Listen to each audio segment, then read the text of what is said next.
Hello everyone, the colder nights are coming, winter is approaching us and we are now feeling the beautiful effects of fall, or what we call in England, autumn. And nothing is better to warm your bellies than with a curry. And today I am going to show you my recipe of what I call Byron's Potato Bonza. It's a Bombay chicken and potato aloo style curry, and I'll show you step by step how to make it. I hope you do try it. It is absolutely buonissimo. So please, it's cheap. It's so easy to make if you follow it step by step, and I'll take you through those steps as we go on through the video. Yeah, enjoy. Believe me, you can't go wrong with this, and the taste is just out of this world. And if you want your kitchen smelling like an authentic Indian cuisine, the spices that I will show you what I use will inevitably turn that kitchen into the Taj Mahal. Trust me, this is beautiful. So first of all, we're going to go through the ingredients that you will need for this. I'm going to start off with the actual main food items that you will put in this, proceeding then onto the spices. So of course, optional, we've got the naan breads. These were baked, so they haven't got any of the nasty additives and nasty stuff they put in the usual stuff in supermarkets. I got this from my local kind of multicultural Indian shop where they sell different types of world foods. 3 naan breads for £2, £1.99. You can't go wrong. Freshly baked there. You're gonna, this is where I got the rest of the ingredients also, apart from the chicken and the onions. You're gonna need yourself some ripe tomatoes, some garlic, a kilo of chicken thighs or chicken breast. It's entirely up to you. You can have the bone in or out. I prefer it with it in. Bunch of coriander, some potatoes, a variety of chilies depending on how hot you want this, but you definitely want to put some in just to get that mild taste. So here I have a variety of Scotch bonnet, some finger chilies, and just your average green chili finger there, and 3 onions. Now it's entirely up to you how much of what you want to put in. I advise you use 3 to 4 tomatoes, 2 to 3 large potatoes, or 4 if they're small, 1 kilo of chicken, I'd say, I don't know, a handful of chilies, and then we'll go on to the actual spices. Now for the spices, you're going to want a table of each with this. So we're going to want a tablespoon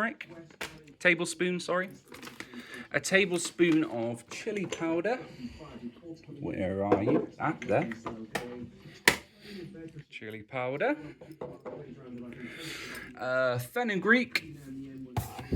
So I've got some fenugreek here. Where are you? So I've got fenugreek seeds. You can use ground fenugreek, whichever you wish. Paprika. There we go, smoked paprika. You can use smoked or non-smoked. And then we want garam masala. So I've got some Madras curry powder here.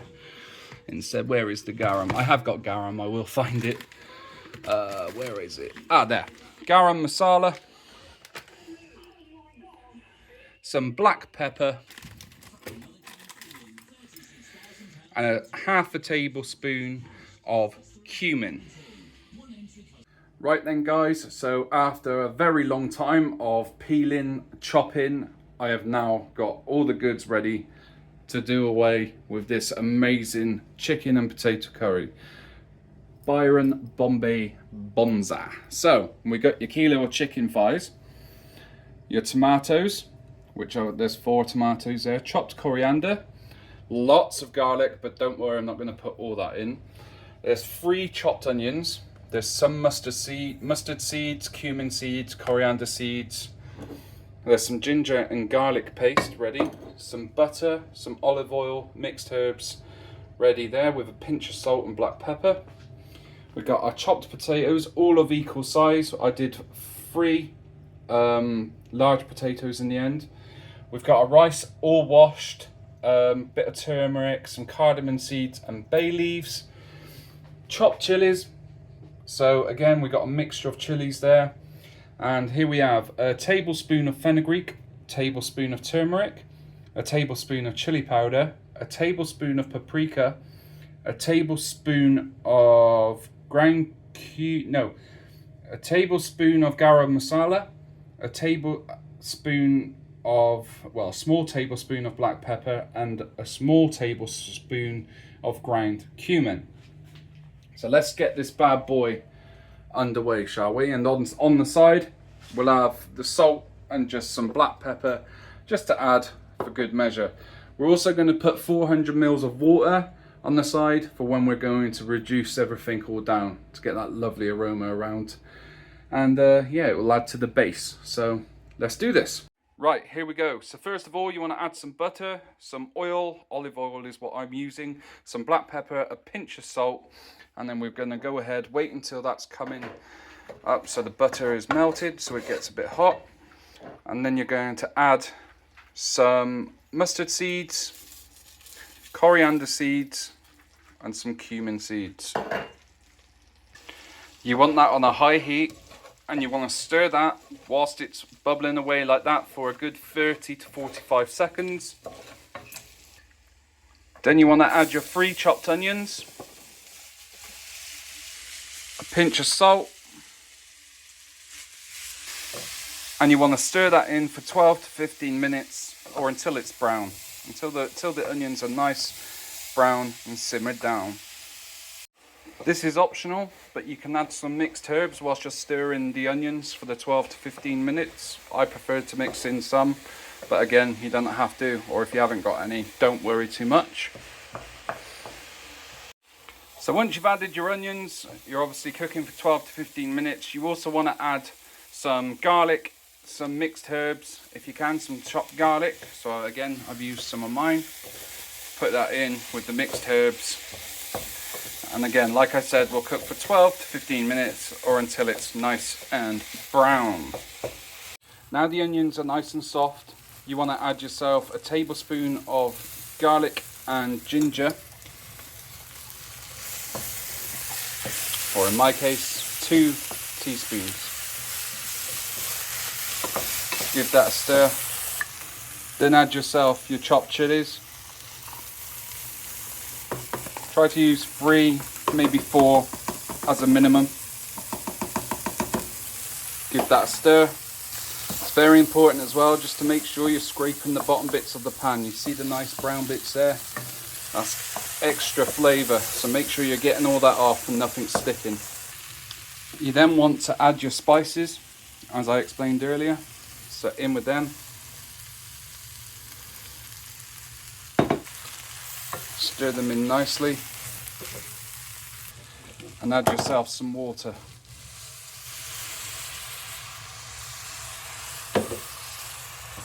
Just a little bit, give it a stir. Your house by now, well, within a couple of minutes, will be stinking. It'll smell for days. Your neighbours will appreciate it, trust me. Let that boil and stir it for a good 3 to 4 minutes. Oh, it smells lovely. You then want to add your tomatoes, a kilo of chicken. In this case, I'm using chicken thighs. You can use whatever you want. Add yourself some fresh coriander, plenty of it as well, including the stalks, because that's packing in all the flavour there. And this is where you want to add your 500 mils of water, which will make sure nothing sticks. Again, give it another stir.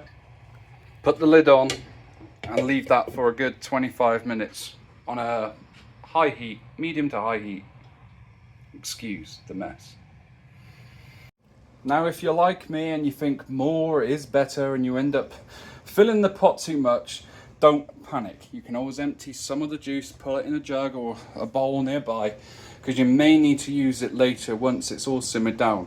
Because with the lid on, this will evaporate and you'll have more room to play with once this has been cooking for a good half hour, well, 20-25 minutes, like I said. So I thought I'd give it an extra 10 minutes because I added in some extra chicken, but if you're only using a kilo of chicken thighs or chicken breast, you should be okay. What you want is a consistency where the chicken has fallen apart. So I've cooked it for an extra 10 minutes, broken it up with the spoon, and again, there you go. That's what you want, something like that. And like I said, as you can see, it's gone down, it's all shrank. So there's plenty of space now to put in the potatoes. So what you want to do is pour in your potatoes, give it a stir. I'm going to add some more of this base just to level it out a bit more. Give it a stir again, put the lid back on and leave it alone for again another 20 to 25 minutes. Now when you come back, you want to stick your fork into the potato and you want it to be nice and soft. And you want the chicken again also to be breaking apart, which should be lovely and tender. Whilst that's cooking away, I'm going to now start on the rice. So as I said, you want to wash your rice, basmati rice. What I do is I use 2 cups of water to every cup of basmati rice. I wash it, so you want to pour it in a pan or a bowl, agitate the water, pour it out, clean it, I would say 8 to 10 times. You want the water clear, but not very, very, very clear, if that makes sense. You need a little bit of starch there. So yeah, I did that, and then, so there's 2 cups of rice here, 4 cups of water, some star anise, some cardamom pods, bay leaves, and I've put a tablespoon of turmeric into the water to give it that yellow colouring. So we're going to start off now. I'm going to put that on a high heat. What you want to do is you want to wait until it comes to the boil. Exactly when you start seeing the bubbles and you know it's boiling, be quick to put the lid on. And you want to go by the packet really, but I reckon 10 to 12 minutes is usually about right, 12 being the magic number. And then you don't want to touch it, you don't want to stir it. So after 10 to 12 minutes, that's when you do want to give it a stir, take it off the heat, and then you want to put the lid back on again, like so, for another 5 to 10 minutes so it steams and cooks through properly. That's when you want to agitate it again with a fork, and you'll see what the result's like at the end. So we just started to see bubbles, so this is when you want to put your lid on and time 12 minutes. And as the food is simmering away, use the time that you have now to do any cleaning up or preparing any sides that you want with the dish. For me, I'm having poppadoms and some garlic naan. 15 minutes in and the smells are beautiful. It's like being at the Taj Mahal. I wonder if the neighbours are gonna knock. Now, as I said earlier and shown you, I got some lovely naan breads which are already baked.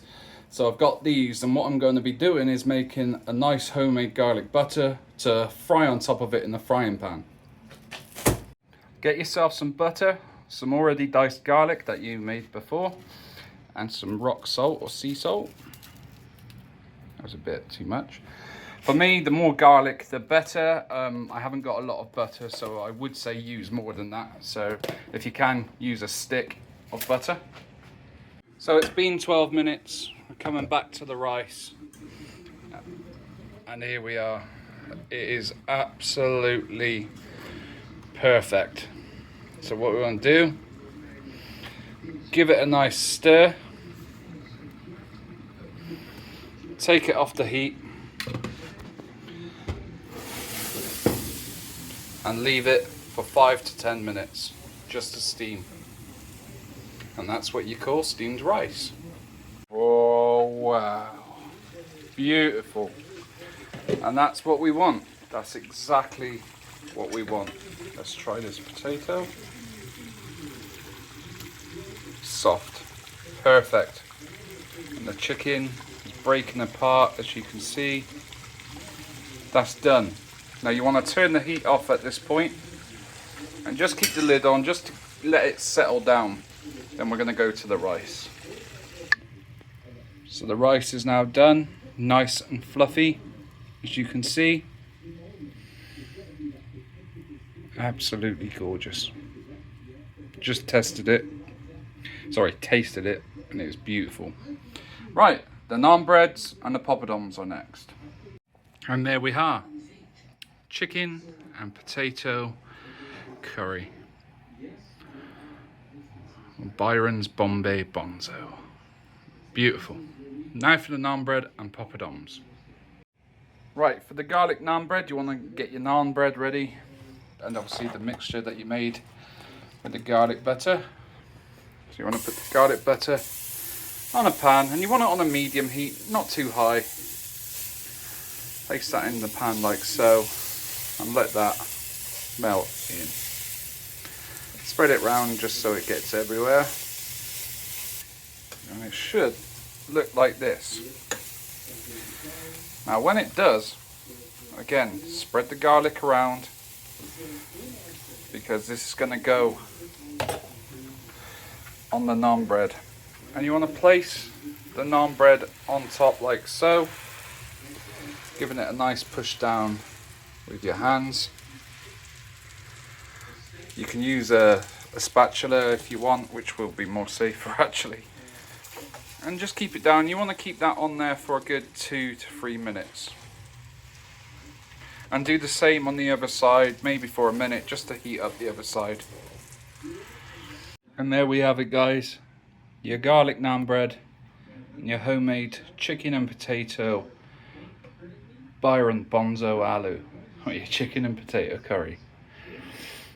Banging. Now to taste. Okay, here goes.